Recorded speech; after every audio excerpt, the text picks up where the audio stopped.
नमस्ते मित्रांनो, लग्नानंतर होईलच प्रेम या मालिकेच्या होणाऱ्या 2 मार्चच्या भागामध्ये आपल्याला असं पाहायला मिळणार आहे की इकडे पार्थ हा काव्याला घेऊन आलेला असतो। त्यावेळेस पार्थची आई काव्याला असं म्हणते की तुमच्या दोघांचा गृहप्रवेश आहे, आतमध्ये या।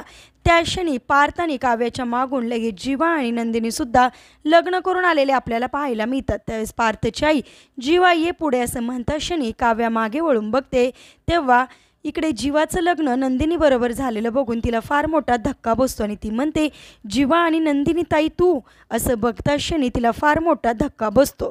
त्याच नंतर पार्थची आई दोन्ही सुनांचा गृहप्रवेश करताना आपल्याला पाहायला मिळते। आता दोन्ही सुनांचा गृहप्रवेश होत असतो। आता कशा प्रकारे काव्य आणि त्याचबरोबर नंदिनी हे कशा प्रकारे पुढे संसार वेल फुलवणार आणि या नात्यांमध्ये नवीन काय वळण येणार हे पाहणे सुद्धा इंटरेस्टिंग आहे। असेच मालिकेच्या पुढील अपडेट्ससाठी चॅनलला सबस्क्राईब करायला विसरू नका। धन्यवाद।